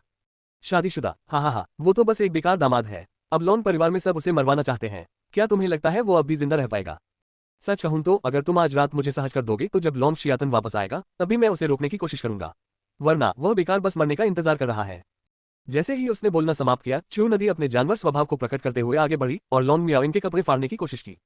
बचाओ गुप्त कक्ष के अंदर। मुझे उम्मीद नहीं थी कि किसी क्षेत्र को तोड़ना इतना कठिन होगा। हर बार जब मैं तोड़ने वाला होता हूं तो मुझे पीछे धकेल दिया जाता है और उस बाधा को तोड़ना आसान नहीं होता है। जियाओ फान ने गहरी सोच में डूबकर बुदबुदाया। उसने अपने छोटे भाई जियाओ तियान को जब वह लॉन्ग परिवार में था हुआकी राज्य में प्रवेश करते देखा था। यद्यपि यह भी कठिन था, परंतु निश्चित रूप से यह उनके जितना कठिन नहीं था। क्या यह इसलिए है क्योंकि मैं ड्रैगन हाथी अधिपति शरीर कला की साधना करता हूँ? चून की साधना तकनीक उच्च कोटि की है, इसलिए मैं उस स्तर पर दूसरों पर विजय प्राप्त कर सकता हूँ, लेकिन आगे बढ़ने की कठिनाई बहुत बढ़ गई है। विचार करने के बाद जियोफेन ने मोटे तौर पर कारण का अनुमान लगाया। साधना तकनीक की गुणवत्ता शक्ति के स्तर को निर्धारित करती है। उन स्थितियों को छोड़ दे जहां क्षेत्रों में बहुत अधिक अंतर था। यदि क्षेत्र समान थे तो साधना तकनीक की गुणवत्ता विशेष रूप से महत्वपूर्ण हो जाती थी। जब वे लड़ रहे थे तो जियोफेन लॉन्ग यी को दबाने में सक्षम था, जबकि दोनों ही शारीरिक संयम क्षेत्र के 5वें स्तर पर थे। इसका कारण उसकी साधना तकनीक द्वारा दमन था। अब मेरी ताकत हुआ की क्षेत्र तक नहीं पहुंच सकती। मुझे आश्चर्य है कि लॉन्ग शियातन किस क्षेत्र में है। हालांकि मैंने हुआ की क्षेत्र में किसी के खिलाफ लड़ाई नहीं लड़ी है, इसका मतलब यह नहीं है कि मेरे पास लड़ने की ताकत नहीं है। जियोफेन बुदबुदाया। ड्रैगन हाथी अधिपति शरीर कला ने उसे शक्तिशाली आत्मविश्वास दिया। बॉडी टेम्परिंग क्षेत्र साधना तकनीकें मुख्य रूप से शरीर को मजबूत करने पर केंद्रित थी और dragon elephant overlord body art निस्संदेह बॉडी टेम्परिंग साधना तकनीकों के सबसे शक्तिशाली प्रकारों में से एक थी। मदद करना। अचानक जियोफेन ने मदद के लिए एक धीमी सी पुकार सुनी और यह बहुत परिचित लग रही थी। ये लॉन्ग मियाओइन थी। बिना एक शब्द कहे जियोफेन तुरंत उठ गया, अपने कमरे से बाहर निकला और लॉन्ग मियाओइन के कमरे की ओर चला गया। लॉन्ग मियाओइन का कमरा उस गुप्त कक्ष से 100 मीटर से भी कम दूरी पर था जहां जियाओफेन साधना कर रहा था। जियाओफेन की वर्तमान गति से वह बस कुछ ही पल में पहुंच जाएगा। जब जियोफेन वहां पहुंचा तो उसने देखा कि चू नदी लॉन्ग मियाओइन के कपड़े फाड़ रही है। उसकी जेड जैसी आधी बांह पहले से ही उजागर थी। रुकना। अध्याय 7 चू नदी की हत्या। जियोफेन मदद करो। लॉन्ग मियाओइन निराशा में था। उसने कभी उम्मीद नहीं की थी कि चू नदी, जिसका पूरे लॉन्ग परिवार द्वारा बहुत सम्मान किया जाता था, ऐसा कुछ करेगी। इस समय जियोफेन को देखकर वह हताश होकर चिल्लाए मानो वह उसका आखिरी सहारा हो। तुम वो बेकार जियाओफेन हो। चू रिवर ने भौहें चढ़ाई, लेकिन इससे पहले कि वह कुछ और कह पाता, जियोफेन ने बिना किसी हिचकिचाहट के सीधे अपना कदम उठाया, चू रिवर की छाती पर लात मारी, यहां तक कि हवा में पैर रखते ही फुफकार की आवाज भी निकाली। अपने आप को जरूरत से ज्यादा आंक रहे हो, चू रिवर ने उदासीनता से कहा और पीछे से मुक्का मारा। चू नदी की नजर में जियाओफान सिर्फ शारीरिक संयम क्षेत्र में था, जबकि वह पहले से ही हुआ की क्षेत्र में था। क्षेत्रों के दमन ने उसे अपार आत्मविश्वास दिया, यह विश्वास करते हुए कि जियाओफान निश्चित रूप से उसका प्रतिद्वंद्वी नहीं होगा। हालांकि कुछ अप्रत्याशित हुआ। क्या? चू नदी चौंक गई। जैसे ही उसकी हथेली ने जियाओफेन के पैर को छुआ, उसे लगा कि कुछ गड़बड़ है। जियाओफेन की शक्ति वाकई अद्भुत थी। इस प्रकार की विस्फोटक शक्ति निश्चित रूप से ऐसी चीज नहीं थी जिसे एक साधारण बॉडी टेम्परिंग लोक साधक प्राप्त कर सकता था। चू रिवर लापरवाह था और जियाओफेन की लात से 10 मीटर से ज्यादा पीछे हटकर बिस्तर के किनारे से टकरा गया। जिस हथेली से उसने जियाओफेन की लात रोकी थी वह सुन्न हो गई और कुछ देर के लिए उसकी संवेदना चली गई। जियोफेन ने उसे अनदेखा कर दिया और लॉन्ग मियाओइन के पास जाकर धीरे से कहा, डरो मत, मैं यहाँ हूँ। इस समय उसके कपड़े अस्त व्यस्त थे और वह डर से कांप रही थी। जियोफेन ने अपना लाल लबादा उतारकर लॉन्ग मियाओइन को पहना दिया। फिर वह मुड़ा और बर्फीली आंखों से चू नदी को देखा। बेकार, मुझ पर हाथ डालने की तुम्हारी हिम्मत कैसे हुई? चू नदी ने क्रूरता से गालियां दी। हालांकि वह अंदर से सदमे में था, लेकिन वह इसे जाहिर नहीं कर सका। उनके पिछले आदान प्रदान के दौरान उन्होंने पहले ही निर्धारित कर लिया था कि जियोफेन बॉडी टेम्परिंग दायरे में था, बस भयानक रूप से मजबूत था। लेकिन वह कितना शक्तिशाली हो सकता है? बॉडी टेम्परिंग क्षेत्र आखिरकार बॉडी टेम्परिंग क्षेत्र था। इसमें और उसके हुआ की क्षेत्र में एक बुनियादी अंतर था। बेकार, हे, अगर मैं बेकार हूं तो तुम्हें क्या कहा जाना चाहिए? मेरे द्वारा लात मारकर भगा दिए जाने पर बेकार। जियोफेन ने मजाक किया। दोनों के बीच सुलह की कोई गुंजाइश नहीं थी, चू नदी के लिए और उससे भी अधिक जियाओफेन के लिए। धतेरी की। चू नदी दहाड़ी, उसका शरीर तोप के गोले की तरह सीधे जियोफेन की ओर उछला। जियोफेन ने बिना कुछ कहे एक ठंडी सिसकारी भरी। हुआ की क्षेत्र के विशेषज्ञ का सामना करते हुए उसने लापरवाही बरतने की हिम्मत नहीं की। उसने ड्रैगन हाथी अधिपति शरीर कला को अपने शरीर में प्रवाहित किया और अपनी पूरी शक्ति को चरम सीमा तक पहुंचा दिया। अपने चरम पर जियाओफेन और चू नदी सीधे भिड़ गए। जियाओफान के हमले भयंकर और अडिग थे। Dragon elephant overlord body art स्वाभाविक रूप से एक अत्यंत कठोर, अत्यंत यांग और अत्यंत प्रभावशाली साधना तकनीक थी। दूसरी ओर चू नदी हुआची क्षेत्र में एक साधक था। हालांकि वह हुआची क्षेत्र के केवल प्रथम स्तर पर था, फिर भी वह एक सच्चा हुआची क्षेत्र साधक था। क्षेत्र के संदर्भ में दोनों के बीच बहुत बड़ा अंतर था। दोनों ने एक दूसरे पर घूसे और लाते बरसाई, एक दूसरे पर वार किए। जियाओफेन हैरान रह गया। शुरुआत से ही उसे पता था कि उसका प्रतिद्वंदी हुआकी क्षेत्र का विशेषज्ञ है और हुआकी क्षेत्र के किसी साधक से उसका ये पहला मुकाबला था। उसने कभी नहीं सोचा था कि उसका प्रतिद्वंदी इतना ताकतवर होगा। उसे क्या पता था कि चू नदी इस पल और भी हैरान थी। तो क्या हुआ अगर जियोफेन बॉडी टेम्परिंग दायरे की महान पूर्णता पर था? वह अभी भी बॉडी टेम्परिंग दायरे में ही था। फिर भी उसने कभी उम्मीद नहीं की थी कि जियोफेन इस पल उससे बराबरी का मुकाबला कर पाएगा। ऐसी प्रतिभा को बर्बाद कैसे कहा जा सकता है? चू रिवर को ऐसा महसूस हुआ जैसे वह अपने जीवन पर संदेह कर रहा था और उसे बर्बादी शब्द की नई समझ हो गई थी। तुम्हें मरना ही होगा। चू नदी ने अब अपनी पूरी ताकत लगा दी। असल में उसका इरादा जियाओफेन को मारने का नहीं था, क्योंकि इससे उसे बहुत परेशानी होती। लेकिन अब वह इतना सोच नहीं सकता था। आखिरकार जियाओफान बहुत भयानक था। एक बार ऐसे व्यक्ति से दुश्मनी हो गई तो अगर विरोधी ताकतवर होकर बदला लेने की कोशिश करे तो उसकी मौत तय है। यदि वह बॉडी टेम्परिंग क्षेत्र में उससे बराबरी पर लड़ सकता है तो हुआकी क्षेत्र में पहुंचने पर क्या होगा? क्या उसे प्रतिद्वंद्वी द्वारा बुरी तरह नहीं पीटा जाएगा? यही तो मैं भी तुमसे कहना चाहता हूं, जियोफेन ने ठंडे स्वर में दहाड़ते हुए कहा। पिछली मुठभेड़ के दौरान दोनों को कई चोटें आई थी, लेकिन किसी को भी कोई घातक चोट नहीं लगी थी। चू नदी पीछे हट गई, जियोफेन द्वारा फेंके गए एक मुक्के को चकमा देते हुए। फिर उसकी आंखों में क्रूरता का एक संकेत चमक उठा, क्योंकि उसने अपने आलिंगन से एक पूरी तरह से काला खंजर निकाला। ये लिनहॉर्न चाकू है, जियोफेन, सावधान रहें। लॉन्ग मियाओइन, जिसने चू नदी को खंजर निकालते देखा, उसकी अभिव्यक्ति काफी बदल गई और उसने जल्दी से जियोफेन को चेतावनी दी। जियाओफान दंग रह गया। जिस क्षण चू रिवर ने वह खंजर निकाला, उसने अपने प्रतिद्वंदी से एक खतरनाक आभा निकलती महसूस की। हाँ, बहुत देर हो गई जियोफेन, तुमने मुझे मजबूर कर दिया। चू रिवर बेतहाशा हंसा और हाथ में खंजर लेकर आगे बढ़ा। लिन हॉन चाकू जिंगचुआन शहर में लॉन्ग परिवार की 3 महान जादुई कलाकृतियों में से एक वर्षों पहले खो गया था। इसका ठिकाना अज्ञात है। चू नदी का चेहरा विकृत हो गया था। अगर वह कर सकता तो वह सचमुच इस लिन हॉन चाकू को बाहर नहीं निकालना चाहता था। अगर लॉन्ग परिवार को पता चल गया तो वह निश्चित रूप से मर जाएगा। जिस क्षण उसने ये लिन हॉन चाकू निकाला, इसका मतलब था कि जियो फैन को मरना होगा और लॉन्ग मियाओइन जो उसके बगल में था, कोई अपवाद नहीं था, दोनों को मरना था। जब दोनों ने बिना हथियारों के एक दूसरे पर वार किया तो ये कहा जा सकता था कि वे बराबरी पर थे। लेकिन जब चू नदी के हाथ में एक अविनाशी खंजर दिखाई दिया तो सब कुछ बदल गया। काले खंजर ने शून्य को चीर दिया, प्रत्येक बार जियो फैन के महत्वपूर्ण बिंदुओं पर निशाना साध रहा था। जियाओ फान तुरंत ही मुश्किल में पड़ गया। चू नदी के हाथ में खंजर अविनाशी था, उसकी तीक्ष्णता सिहरन पैदा करने वाली थी। पलक झपकते ही जियाओ फैन के शरीर पर दर्जनों लंबे पतले घाव उभर आए। हालांकि कोई भी जानलेवा नहीं था, पर इस समय वह खून से लथपथ लग रहा था। हा, तुम बेकार हो, देखते हैं कब तक टिक पाते हो। चू रिवर जोर से हंसा, लेकिन वह अपने हमलों में लापरवाही नहीं बरत सकता था। उसे चू फैन को मारना ही था। उसके बगल में लॉन्ग मियाओइन डर से भरी हुई थी, डरी हुई और असहाय दोनों थी, लेकिन वह शक्तिहीन थी और केवल जियो फैन को प्रतिद्वंद्वी से लड़ते हुए देख सकती थी। जियो फैन ने इसे बहुत स्पष्ट रूप से महसूस किया। प्रत्येक आदान प्रदान, प्रत्येक चोट के साथ उसके शरीर का रक्त लगातार बह रहा था। अगर यह जारी रहा तो वह निश्चित रूप से चू नदी तक मर जाएगा। मौत का खतरा सामने आ गया, जिससे जियो फैन को लड़ाई जल्दी खत्म करने के लिए मजबूर होना पड़ा। जियाओ फान का मन मचल उठा। ऐसी जिंदगी मरण की स्थिति में क्षमता को अक्सर और भी उभारा जा सकता है। ड्रैगन हाथी अधिपति शरीर कला उन्मत्त रूप से प्रसारित हुई। सारी आध्यात्मिक ऊर्जा जो पहले से ही कम हो रही थी, जियाओ फैन द्वारा जुटाई गई। वह इस अंतिम क्षण में हुआ कि क्षेत्र में प्रवेश करना चाहता था। तुम बेकार हो, सपने देखना बंद करो। तुम सच में इस समय आगे बढ़ना चाहते हो। चू नदी चौंक गई। उसने स्वाभाविक रूप से जियो फैन का इरादा समझ लिया। उसका मजाक उड़ाते हुए उसने लापरवाही बरतने की हिम्मत भी नहीं की। अगर जियो फैन टूट गया तो वह सबसे पहले मरेगा। चू नदी खंजर थामे और भी तेजी से आगे बढ़ी। उसे जियाओ फैन को मारना था। ये चर बहुत खतरनाक था। जियाओ फान पहाड़ की तरह स्थिर निश्चल खड़ा रहा। चू नदी का खंजर उससे आधे मीटर से भी कम दूरी पर होने पर भी वह नहीं हिला। सफलता प्राप्त करो या मरो। मरना। चू नदी ने एक भयावह और क्रूर मुस्कान बिखेरी। इतनी नजदीकी में जियाओ फैन के पास छिपने की कोई जगह नहीं थी। नतीजा तय हो चुका था, जियाओ फैन की मौत पक्की थी। बूम! एक जोरदार धमाके के साथ जियो फैन के शरीर से एक विशाल लहर फूट पड़ी, जिसने आसपास की हवा को तहस-नहस कर दिया। क्या? चू नदी बहुत हैरान थी। कभी उम्मीद नहीं की थी कि जियो फैन वास्तव में टूट जाएगा। हालांकि उसके पास और कोई चारा नहीं था। इस बार से जियो फैन की जान तो जानी ही थी। इतनी दूरी पर जियो फैन की तैयारी के बिना ये खंजर सीधे जियो फैन के दिल पर निशाना साधा गया। अगर जियो फैन भी टूट गया तो भी वह मर जाएगा। हालांकि अगले दृश्य ने चू नदी को स्तब्ध कर दिया। जियो फैन ने वास्तव में 2 उंगलियों से लिन हॉन चाकू के ब्लेड को आसानी से जकड़ लिया। ब्लेड चू फैन की छाती से 1 इंच की दूरी पर रुक गया, मानो समय रुक गया हो, गतिहीन। आपने अभी कहा किसे मरना चाहिए? यार्ट, लॉन्ग शियातियान की वापसी। इस क्षण ऐसा लगा जैसे मौत का सन्नाटा छा गया हो। चू नदी घबरा गई, पूरी तरह से घबरा गई। उसका चेहरा भय से भर गया और उसके शरीर के रोंगटे खड़े हो गए। जियो फैन की 2 उंगलियों ने लिन हॉन चाकू को जकड़ लिया, बल लगाया और चू नदी को लगा जैसे ब्लेड पकड़े हुए हाथ अब उसकी आज्ञा नहीं मान रहा था। उसके हाथ में लिन हॉन चाकू इस अपार शक्ति द्वारा छीन लिया गया था। जियो फैन ने लिन हॉन चाकू को पकड़ लिया और उसे ऊपर से नीचे तक ध्यान से जांचा। इस ब्लेड ने अभी अभी उसे बहुत परेशानी दी थी और अगर उसे महत्वपूर्ण क्षण में सफलता नहीं मिली होती तो वह आज खतरे में होता। बुरा नहीं, सचमुच एक अच्छा ब्लेड। जितना अधिक जियो फैन ने देखा उतना ही उसे यह पसंद आया। फिर उसने अपने सामने चू नदी को देखने के लिए अपना सिर उठाया। इस समय चू रिवर को चक्कर जैसा महसूस हुआ। वह 2 कदम पीछे हट गया, लगभग गिरने ही वाला था। जब जियो फैन अभी भी बॉडी टेम्परिंग दायरे में था तो उन दोनों का मुकाबला बराबरी का था, लेकिन अब जियो फैन हुआ कि दायरे में पहुंच गया था। लिन हॉन चाकू छीनने में जियो फैन की ताकत के सहज प्रदर्शन का सामना करते हुए वह विरोध करने के बारे में सोच भी नहीं सकता था। अब तुम्हें मर जाना चाहिए, जियो फैन ने शांति से कहा, चू नदी को खत्म करने के लिए कार्रवाई करने की तैयारी करते हुए। उसे कर्म की परवाह नहीं थी। ये केवल इसलिए था क्योंकि दूसरे पक्ष ने जियो फैन की महिला को छुआ था। जियो फैन को आगे बढ़ते देख चू नदी बहुत घबरा गई और जल्दी से दया की भीख मांगी। महामहिम, मेरी जान बख्श दो। यह मैं नहीं था, ये लॉन्ग ही था जिसने मुझे ऐसा करने के लिए मजबूर किया था। हम, जियो फैन ने भौहें चढ़ाते हुए पूछा, इसका लॉन्ग ही से क्या लेना देना है? बात कुछ इस तरह है, आज सुबह यंग मिस नहीं, थर्ड यंग मिस मुझे ढूंढने आई और कहा कि वह चाहती हैं कि मैं आपकी जान बचाऊं।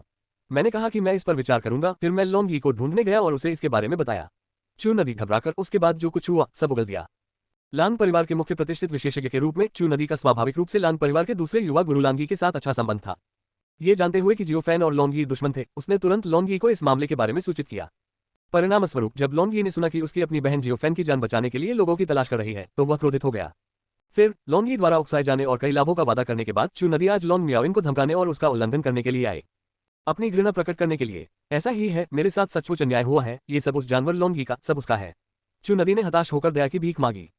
ये सब सुनकर लॉन्ग मियाओइन का चेहरा एकदम पीला पड़ गया। हालांकि लॉन्गी के साथ उसके रिश्ते अच्छे नहीं थे और वे एक ही मां से पैदा नहीं हुए थे, फिर भी वह उसका सगा भाई था। उसे यकीन नहीं हो रहा था कि लॉन्गी इतना विक्षिप्त हो सकता है। जियाओ फान के चेहरे पर गंभीर भाव थे। उसे उम्मीद नहीं थी कि उसकी वजह से यह स्थिति पैदा हुई है। उसने चू नदी को ऐसे देखा जैसे कोई किसी मरे हुए आदमी को देख रहा हो। महामहिम, मैंने आपको सब कुछ बता दिया है, कृपया मेरी जान बख्श दीजिए। अब से मैं आपका कुत्ता रहूंगा और मैं निश्चित रूप से आपका वफादार रहूंगा। इस समय चू नदी ने हुआ कि राज्य के स्वामी का सारा व्यवहार खो दिया था। वह हताश होकर दया की भीख मांग रहा था। जब तक वह जीवित रह सकता था कुत्ता बनने को तैयार था। जियो फैन ने पूछा, आज आपके यहाँ आने के बारे में कौन जानता था? केवल लोंग ही, और कोई नहीं जानता था। जियो फैन ने उसे शांत आंखों से देखा, फिर धीरे से कहा, अगर तुमने मुझे नाराज किया होता तो शायद मैं तुम्हारी जान बख्शने पर विचार करता, लेकिन अब तुम्हें मरना ही होगा। जैसे ही उसकी आवाज गिरी, जियो फैन का रूप पलक झपकते ही गायब हो गया और चू नदी के सामने प्रकट हो गया। इस समय चू नदी के मन में प्रतिरोध करने का कोई विचार नहीं था, बस दया की भीख मांग रहा था। लेकिन उसने यह उम्मीद नहीं की थी कि जियाओ फैन इतना निर्दयी होगा, बातचीत की कोई गुंजाइश नहीं छोड़ेगा। तुम्हारा, चू रिवर कुछ कहना चाहता था, पर उसके मुंह से एक शब्द भी निकला ही था कि उसकी आवाज बंद हो गई। उसकी गर्दन पर खून का एक धब्बा दिखाई दिया, जिससे उसका गला कट गया और खून बहने लगा। चू नदी ने दोनों हाथों से उसकी गर्दन पकड़ ली, फिर खून के एक तालाब में गिर गया। मरने से पहले कुछ बार छटपटाया। जियो फैन ने खून के कुंड में पड़ी चू नदी पर नजर डाली, अपना खंजर दूर रखा और लॉन्ग मियाओइन की ओर चल दिया।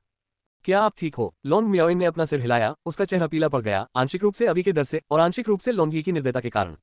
जियो फैन को समझ नहीं आ रहा था कि उसे कैसे सांत्वना दे। वह उसकी भावनाओं को पूरी तरह से समझता था, क्योंकि उसका खुद भी एक निर्दयी और निर्दयी छोटा भाई था। जियो तियान के बारे में सोचते ही जियो फैन के दिल में नफरत फिर से जाग उठी। उसे जियो तियान से व्यक्तिगत रूप से बदला लेना था। अगर जियो तियान पियाओ मियाओ अमर महल में भी प्रवेश कर जाता तो भी यही होता। इसके बाद जियो फैन ने एनेक्स के फूलों के बिस्तर में एक गड्ढा खोदा और चू नदी के शरीर को दफना दिया, फिर कमरे को साफ किया। इस बार चू नदी की यात्रा के बारे में केवल लॉन्गी को ही पता था, और लॉन्गी कभी भी इस मामले को फैलाने की हिम्मत नहीं करेगा। आखिरकार लॉन्ग परिवार कभी भी अपनी बहन के साथ बलात्कार करने के लिए किसी बाहरी व्यक्ति को लाने जैसे क्रूर व्यवहार को बर्दाश्त नहीं करेगा। कुछ देर तक लॉन्ग मियाओइन को सांत्वना देने के बाद ये देखकर कि उसके मूड में काफी सुधार हुआ है, जियो फैन अपने बंद दरवाजे वाले साधना को फिर से शुरू करने के लिए गुप्त कमरे में लौट आया। यद्यपि वह हुआ के क्षेत्र में पहुंच गया था, लेकिन उसके पास अपनी साधना को सुदृढ़ करने का समय नहीं था। इसके अलावा चू नदी के साथ लड़ाई की शुरुआत में उन्हें जो चोटें आई वे बहुत गंभीर थीं और उन्हें तत्काल स्वास्थ्य लाभ की आवश्यकता थी। सौभाग्य से झो तियान स्टार चार्ट में पहला सितारा टूटने के बाद अंदर उपचार के लिए कई आत्मा दवाएं थीं, जिससे जियो फैन जल्दी ठीक हो गया। अल्पविराम 2 दिन शांति से बीत गए। चू नदी के गायब होने का पता अभी तक ड्रैगन निवास में लॉन्गी के अलावा किसी को नहीं चला था। वह अगली सुबह जल्दी ही चू नदी को देखने के लिए चला गया, परिणाम जानने के लिए उत्सुक था, लेकिन चू नदी की आकृति को देखे बिना पूरे दिन इंतजार किया। हालांकि वह स्वाभाविक रूप से इस मामले के बारे में बात नहीं कर सकता था और उसने इसके बारे में ज्यादा नहीं सोचा। आखिरकार चू नदी में हुआ कि क्षेत्र की खेती थी और ड्रैगन निवास में बहुत कम लोग थे जो उसे हरा सकते थे। और इस दिन लॉन्ग शियातन अंततः अपनी यात्रा से लौट आया और उसकी साधना सफलतापूर्वक हुआ कि क्षेत्र तक पहुंच गई। ड्रैगन निवास के मुख्य हॉल के ऊपर लॉन्ग परिवार के प्रत्यक्ष वंशज, साथ ही लॉन्ग परिवार के सम्मानित बुजुर्ग सभी एकत्र हुए थे। अच्छा, जियाओ तियान, आपकी साधना हुआ कि क्षेत्र तक पहुंच गई है, बधाई। कुलपति लॉन्ग एनहाई ने स्पष्ट रूप से बहुत अच्छे मूड में उसकी प्रशंसा की। एक बुजुर्ग ने प्रशंसा करते हुए कहा, जियो तियान हमेशा से हमारे लॉन्ग परिवार का गौरव रहा है। अन्य लोगों ने भी बधाई दी, क्योंकि इस वर्ष लॉन्ग शियातियान केवल 20 वर्ष का था और हुआ कि क्षेत्र तक पहुंचने से उसकी प्रतिभा का प्रदर्शन हुआ। नीले अजगर की पोशाक पहने, गहरे सुनहरे पीले रंग की ब्रोकेट बेल्ट कमर में बांधे, लंबे काले बाल और तीखी आंखों वाले लॉन्ग जियातियान ने चारों ओर देखा और फिर आह भरी। मेरी यात्रा के दौरान ये सफलता योजना का हिस्सा थी, लेकिन अफसोस की बात है कि जियाओ परिवार का जियाओ तियान पहले ही पियाओ मियाओ अमर महल के लिए रवाना हो चुका है। जियो तियान का जिक्र आते ही सभी के चेहरे पर उदासी छा गई। इससे पहले लॉन्ग परिवार और जियाओ परिवार ने विवाह संबंध का प्रस्ताव रखा था। उस समय लॉन्ग जियातियान पहले ही बाहर जा चुका था और इस मामले से पूरी तरह अनजान था। और लॉन्ग शियातन ने हमेशा शियाओ तियान को हराना अपना लक्ष्य बनाया था। पूरे जिनचुआन शहर में केवल शियाओ तियान ने ही हमेशा उसे दबाया था। अपने आसपास के लोगों के चेहरे पर कुछ अजीब से भाव देखकर लॉन्ग शियातियान ने धीमी आवाज में पूछा, क्या कुछ हुआ है? यह लांग परिवार के सदस्य असहाय थे और अंततः एक बुजुर्ग ने लांग शियातियान को हाल की घटनाओं के बारे में बताया। लॉन्ग शियातन जितना ज्यादा सुनता रहा, उसका चेहरा उतना ही लाल होता गया। आखिरकार उसने जोर से अपना हाथ नीचे पटका, जिससे वह लकड़ी की कुर्सी टूट गई जिस पर वह बैठा था। वह जियाओ परिवार तो हद ही कर रहा है। मेरे लॉन्ग परिवार को धमकाने की उनकी हिम्मत कैसे हुई? मेरे लॉन्ग परिवार की साधना तकनीक को धोखा देने के लिए एक अधमरे आदमी को सजीव दामाद बनाकर भेजकर। इस समय हर कोई जानता था कि लॉन्ग जियाओटियन क्रोधित था। अध्याय 9, मुसीबत आती है। बिल्कुल सही बड़े भाई, उस कचरे ने कुछ दिन पहले मुझे भी घायल कर दिया था। लॉन्ग शियाओटियन के गुस्से का फायदा उठाते हुए लॉन्ग यी ने जल्दी से आग में घी डाल दिया और बताया कि वह कैसे घायल हो गया था। उन्होंने स्वाभाविक रूप से यह नहीं कहा कि वे हार गए थे, बल्कि उन्होंने कहा कि जियो फैन ने उन पर घात लगाकर हमला किया था। यही कारण था कि वे उनके प्रतिद्वंद्वी नहीं थे। तब से जियो फैन एकांतवास में था और दूसरों के पास उससे निपटने का कोई रास्ता नहीं था। जियाओ परिवार का वो बदमाश, क्या वो खुद को अपना छोटा भाई जियाओ तियान समझता है या कुछ और? मेरे ड्रैगन निवास में आकर जंगली हरकतें करने की उसकी हिम्मत कैसे हुई? मैं उसे मार डालूंगा। लॉन्ग जियाओ तियान गुस्से से दहाड़ा। अगर वो जियाओ तियान को सजा नहीं दे सकता था तो कम से कम जियाओ फैन पर तो अपना गुस्सा निकाल ही सकता था। जिस तरह से आगे लांग एनहाई ने उसे नहीं रोका, न ही लांग परिवार के विभिन्न बुजुर्गों ने। अगर वरिष्ठता का अंतर न होता तो लॉन्ग एनहाई ने पहले ही जियाओ फैन को सबक सिखा दिया होता। अब लॉन्ग जियातन का आगे आना वही था जो वह चाहता था। जियाओ फैन मर भी गया तो कोई बात नहीं, आखिरकार वो तो बस एक बेकार दामाद था। ...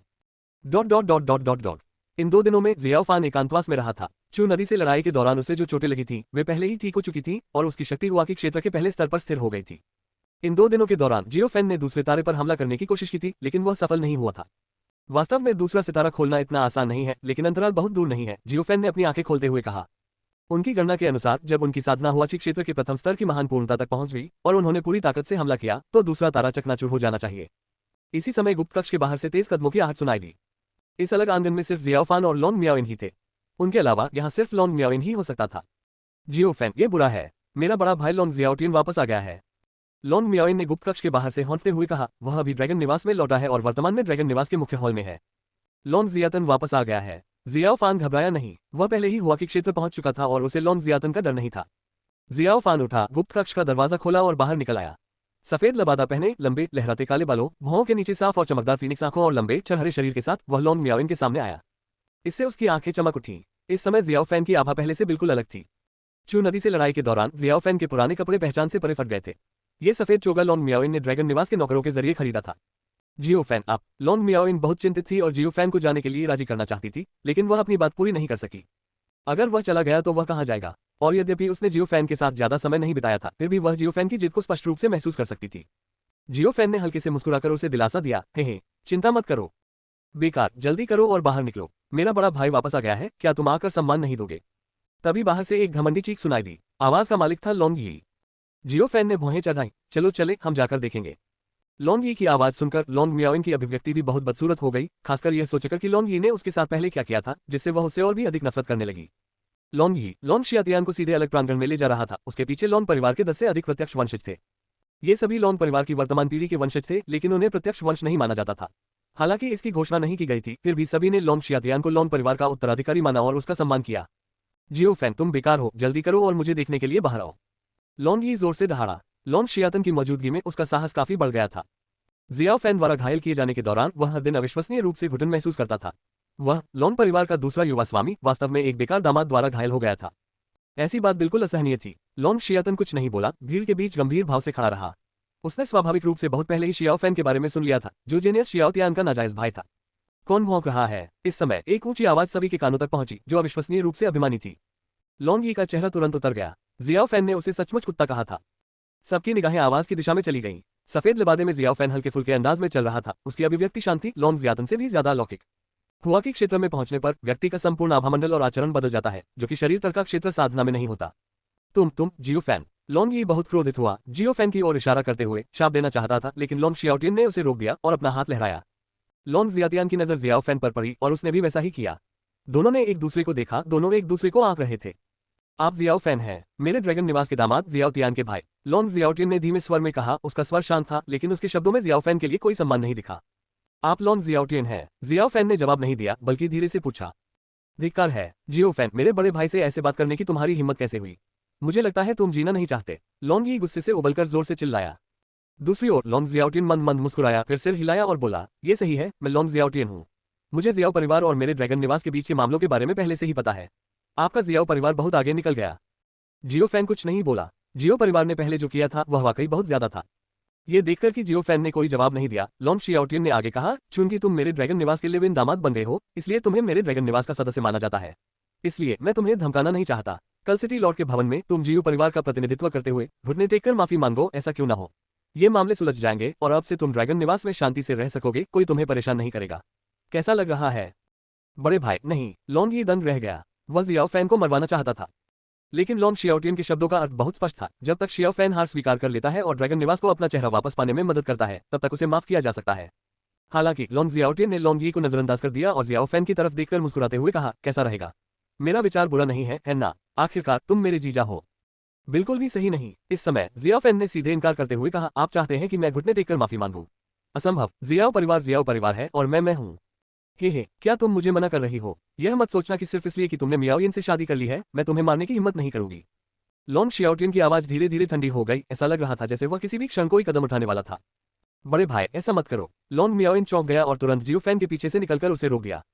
मियाओयिन, हट जाओ, वह क्रुद्धन हो रहा है। लॉन शियातन ने भौहें चढ़ाईं। उनका लॉन मियाओयिन के साथ ज्यादा संपर्क नहीं था, लेकिन फिर भी उन्होंने उनके रक्त संबंध पर विचार किया, जो लॉन यी से अलग था। लॉन मियाओयिन आगे बोलना चाहती थी, लेकिन जियोफैन ने उसे पीछे से खींच लिया। चिंता मत करो, वह मेरा कुछ नहीं कर सकता। जियोफैन ने लॉन मियाओयिन की ओर देखकर मुस्कुराया। मैं तुम्हारा कुछ नहीं कर सकता। लॉन शियातन का चेहरा तुरंत काला पड़ गया। शुरू में उसने अपनी बहन की खातिर दया दिखाने का इरादा किया था, लेकिन इस पल उसके मन में वह विचार नहीं था। अगर आप अभी माफी मांग लें तो अभी भी देर नहीं हुई है। अगर मैं ऐसा न करूं तो क्या होगा? जियोफैन बहुत दृढ़ रहा। हे ठीक है, मैं समझ रहा हूँ कि तुम सोच रहे हो कि सिर्फ इसलिए कि तुमने लोंगी को हरा दिया तुम्हें अपनी औकात नहीं पता। लोंग शियातन का चेहरा उदास था, फिर उसने हाथ हिलाया और एक मुक्का मारा। भयंकर पंच हवा के माध्यम से फट गई और एक शक्तिशाली की हुई लहर जियोफैन की ओर बढ़ी। अध्याय 10 परिवार रजिस्टर से निष्कासित। लोंग शियाओटियन ने तेजी से कार्रवाई की और आसपास किसी को भी उम्मीद नहीं थी कि वह अचानक हमला करेगा। इसके अलावा लोंग शियातन की साधना पहले ही हुआची क्षेत्र तक पहुंच चुकी थी और यहां तक कि उसका एक आकस्मिक प्रहार भी कुछ ऐसा था जिसे शरीर संयम क्षेत्र का साधक झेल नहीं सकता था। हालांकि सभी के लिए कुछ आश्चर्यजनक हुआ, सीटी बज जाती भयंकर की हुई लहर जब ये जियोफैन के सामने आधा मीटर तक पहुंची तो बाद के फैले हुए हाथ से आसानी से बंद हो गई और शून्य में विलीन हो गई। क्या आसपास के सभी लोग हैरान थे, विशेष रूप से लोंगी जो यह विश्वास नहीं कर पा रहा था कि जियोफैन न केवल अपने बड़े भाई के मुंह से अछूता था बल्कि उसने उसे आसानी से बेअसर भी कर दिया था। ये जानना जरूरी है कि आधे महीने पहले जब उन दोनों में लड़ाई हुई थी तो जियाओफैन भी उसके समान ही बॉडी टेम्परिंग दायरे के 5वें चरण में था। भले ही वह अधिक शक्तिशाली था फिर भी उसके लिए हुआ कि क्षेत्र तक पहुंचना असंभव था, है ना? थोड़ा दिलचस्प है, लगता है मैंने तुम्हें कमा का। बाहर वाले तो कहते हैं कि तुम बेकार हो पर तुम इतने बेकार नहीं लगते। लोंग जियातन ने भौहें चढ़ाई। उसने अभी जो हमला किया था वह निश्चित रूप से ऐसा नहीं था जिसका सामना कोई बॉडी टेम्परिंग लोक साधक कर सके। लगता है तुम भी हुआ की क्षेत्र पहुंच गए हो। बुरा नहीं है, लोंग शियातन ने उदासीनता से कहा, हालांकि इतने कम समय में हुआ की क्षेत्र पहुंच जाना, हालांकि मुझे नहीं पता कि तुमने क्या अनुभव किया है, तुम बहुत अच्छे हो। हालांकि मैंने जो पहले कहा था वह नहीं बदला है। सिटी लॉर्ड के भवन में सबके सामने जियो परिवार का प्रतिनिधित्व करो और माफी मांगने के लिए घुटने टेको। सभी पिछले मामलों को माफ कर दिया जाएगा और अब से तुम लोंग परिवार में मेरे पीछे रहोगे। जियोफैन का स्वर सपाट रहा, असंभव, इसके बारे में सपने मत देखो। लोंग शियातन को आश्चर्य नहीं हुआ और उसने कहा, अगर तुम नहीं मानोगे तो कल दोपहर में सिटी लॉर्ड के भवन में तुम्हारे और मेरे बीच जिंदगी मौत की लड़ाई होगी। तुम्हें तब तक पीटना अच्छा लगता है जब तक तुम घुटने टेक कर दया की भीख नहीं मांग लेते। कल दोपहर को, ठीक है? जियोफैन बिना सोचे समझे सहमत हो गया। हाँ, बुरा नहीं, बुरा नहीं। कल दोपहर को सिटी लॉर्ड के महल में भूलना मत। लोंग शियातन जोर से हंसा फिर मुड़कर चला गया। उपस्थित लोंग परिवार के सभी प्रत्यक्ष वंशज दंग रह गए। उन्हें उम्मीद नहीं थी कि लोंग शियाओटियन वास्तव में शियाओफैन के साथ जीवन मरण की लड़ाई करना चाहता है। एक, जियाओ परिवार की बर्बादी, दूसरा, लोंग परिवार की प्रतिभा। ऐसे मामले का नतीजा बिना सोचे समझे भी जाना जा सकता है। बच्चे, कल तुम मर जाओगे, बस घुटने टेक कर दया की भीख मांगना। लोंगी ने एक भद्दी टिप्पणी की और लोंग शियातन के पीछे पीछे चला गया। भीड़ तितर बितर हो गई, केवल जियाओफैन और लोंग मियाओइन ही आंगन में रह गए। जियोफैन, तुम। लोंग मियाओइन चिंतित थी, वह जियोफैन को सहने के लिए मनाना चाहती थी। चिंता मत करो, मैं ठीक हूँ, तुम निश्चिंत रहो। जियोफैन मन मन मुस्कुराया। ये देखकर कि लोंग मियाओइन कुछ और कहना चाहती है, जियोफैन पहले बोला, मुझे भूख लगी है, मैंने आज अभी तक कुछ नहीं खाया है। लोंग मियाओइन असहाय थी, ये जानते हुए कि जियोफैन विषय बदलना चाहता था, लेकिन उसने जियोफैन पर भरोसा किया और माना कि वह एक लापरवाह व्यक्ति नहीं था, इसलिए वह केवल आज्ञाकारी रूप से सिर हिला सकती थी और कुछ खाना लेने के लिए रसोई में जा सकती थी। लोंग शियाओटियन मुख्य हॉल में लौट आया और परिवार के मुखिया लोंग एनहाई को शियाओफैन के साथ होने वाले जीवन मरण के युद्ध के बारे में बताया। क्यों? वह तो बेकार है, जिंदगी मौत की लड़ाई क्यों लड़नी है? क्या इससे उसे इज्जत नहीं मिलेगी? लोंग एनहाई को समझ नहीं आया कि उसका बड़ा बेटा ऐसा क्यों करना चाहता है। बेशक उसने जियोफैन को एक ही हाथ से लोंग शियाओटियन के मुके को हटाते नहीं देखा था, अन्यथा उसने ऐसा नहीं कहा होता। आखिरकार जियोफैन जियो परिवार की वंशावली से है। जियो परिवार ने हमारे लोंग परिवार को नाराज कर दिया। अब जब जियोतियान यहाँ नहीं है तो हम जियोफैन के खून का उपयोग जियोतियान द्वारा इस बार हमारे लोंग परिवार पर लाए गए अपमान को धोने के लिए करेंगे। लोंग शियाओटियन ने उदासीनता से उत्तर दिया, लेकिन जियोतियान पहले ही पियाओ मियाओ अमर महल में शामिल हो चुका है। यह एक ऐसा अस्तित्व है जिसे हम ठेस नहीं पहुंचा सकते। लोंग एनहाई ने अपनी चिंता व्यक्त की। लोंग शियातन मुस्कुराया और बोला, पिताजी चिंता मत कीजिए, 1 महीने से ज्यादा की सैर के दौरान मेरी साधना में सुधार के अलावा मुझे कुछ लाभ भी हुआ है। हॉल में मौजूद सभी लोगों की आंखें चमक उठी। लोंग एनहाई ने पूछा, क्या फायदा? इस बार बंजर पहाड़ों में याओ जानवरों का शिकार करते समय मेरी मुलाकात लेई हुओ संप्रदाय के एक बुजुर्ग से हुई। उन्हें मेरी योग्यता पसंद आए और वे मुझे अपना शिष्य बनाना चाहते हैं। अब से 3 महीने बाद लेई हुओ संप्रदाय का शिष्य भर्ती दिवस है और मैं उस दिन जाकर लेई हुओ संप्रदाय में शामिल हो जाऊंगा। हाँ, तो यही है। अच्छा। लोंग एनहाई बहुत खुश हुआ और उसके आसपास के लोंग परिवार के बुजुर्ग भी खुशी से झूम उठे। यद्यपि लेई हुओ संप्रदाय पियाओ मियाओ अमर महल जितना शक्तिशाली नहीं था, फिर भी यह मार्शल सम्राट राज्य में एक शीर्ष रैंक वाली शक्ति थी। यदि लांग शियाओटियन वास्तव में लेई हुओ संप्रदाय में शामिल हो गया, भले ही शियाओतियान पियाओ मियाओ अमर महल में शामिल हो गया, वह अपने लांग परिवार के लिए कुछ भी नहीं कर पाएगा। आओ कल जियाओतियान और जियाओफैन के बीच होने वाले द्वंद्वयुद्ध के बारे में सबको बता दो। मैं चाहता हूं कि कल नगर स्वामी का भवन खचाखच भरा रहे। पूरे जिनचुआन शहर को इस बात की जानकारी दो। लोंग एनहाई ने हाथ हिलाकर आदेश दिया। लोंग परिवार का अपमान निश्चित रूप से मेरे द्वारा धोया जाएगा। लोंग जियाओटियन। जिनचुआन शहर में प्रथम परिवार के रूप में लोंग परिवार का प्रभाव स्वाभाविक रूप से स्वयंसिद्ध था। एक दिन से भी कम समय में लोंग शियाओटियन की शियाओ परिवार के मुखिया शियाओफैन के साथ जीवन मरण की लड़ाई की खबर पूरे जिनचुआन शहर में फैल गई। यह जियाओफैन शायद मौत चाहता है ना? आखिरकार लिव इन दामाद होना आसान नहीं है। जियाओतियान वास्तव में एक प्रतिभाशाली व्यक्ति है, लेकिन उसका बेकार भाई, उसमें जरा भी प्रतिभा नहीं है। इतने वर्षों के बाद वह अभी भी बॉडी टेम्परिंग दायरे के दूसरे चरण में ही है। वह लोंग जियाओतियान से कैसे लड़ सकता है? ऐसा कहा जाता है कि क्योंकि जियाओ तियान ने पहले लोन परिवार के खिलाफ साजिश रची थी, इसलिए उसने व्यक्तिगत रूप से जियाओ फैन को आधा मार डाला, उसे लोन परिवार में दामाद बनाकर भेज दिया, जबरदस्ती ढेर सारे संसाधन मांगे और यहाँ तक कि लोन परिवार की एक गहन पद साधना तकनीक की नकल भी की, जिसे जियाओ तियान ने छीन लिया। इसीलिए लोन जियाओ तियान वापस आकर बदला लेना चाहता है। कोई आश्चर्य नहीं, तो ऐसा ही है। इस लड़ाई पर नजर रखनी चाहिए। इस बात पर कई लोग चर्चा कर रहे थे। द्वंद्वयुद्ध का स्थान सिटी लॉर्ड्स मैंशन में तय किया गया था, जहां एक विशेष अखाड़ा बनाया गया था जिसमें हजारों दर्शकों के बैठने की व्यवस्था थी। यह मामला स्वाभाविक रूप से जियो हवेली तक पहुंच गया। जब से जियो तियान ने पियाओ मियाओ अमर महल में प्रवेश किया, जिनचुआन शहर में पूरे जियो परिवार की स्थिति स्वयं स्पष्ट थी और उनकी वर्तमान प्रतिष्ठा लांग परिवार से भी आगे निकल गई। मूलतः जियो फैन के माता पिता और बाकी जियो परिवार बहुत खुश थे, क्योंकि उनके दोषसिद्धि का दिन अंततः आ गया था। हालांकि जब उन्हें पता चला कि लोन शियाओटियन का शियाओ फैन के साथ जीवन मरण का युद्ध होने वाला है, तो शियाओ परिवार पर धुंध छा गई। लानत है, लानत है। जियो फैन, ये बेकार की बातें, किसी के साथ जिंदगी मौत की लड़ाई, क्या ये सिर्फ दूसरों को हंसाने के लिए नहीं है? जियो फैन के पिता जियो युआन मुख्य हॉल में बेहद गुस्से में शाप देते हुए बोले, धिक्कार है, ये छोटा सा जानवर लिव इन दामाद बनने के बाद भी घर नहीं बसा पा रहा है। क्या ये हमारे जियाओ परिवार को साफ तौर पर बदनाम नहीं कर रहा है? जियाओ फैन की मां वेई जिया ने भी उसके साथ गाली दी। जियाओ युआन का चेहरा उदास था। एक पल बाद उसने कहा, ये खबर भेज दो कि अब से जियाओ फैन की जीवन या मृत्यु का हमारे जियाओ परिवार से कोई लेना देना नहीं है। आज से जियाओ फैन को परिवार के रजिस्टर से हटा दिया जाता है। वह अब हमारे जियाओ परिवार का सदस्य नहीं है। जिनचुआन शहर, जो पहले से ही हलचल से भरा हुआ था, एक नई खबर के कारण और भी अधिक हलचल से भर गया। जियाओ फैन को जियाओ परिवार से निकाल दिया गया, परिवार रजिस्टर से हटा दिया गया। उसके बाद से जियाओ फैन और जियाओ परिवार के बीच कोई रिश्ता नहीं रहा।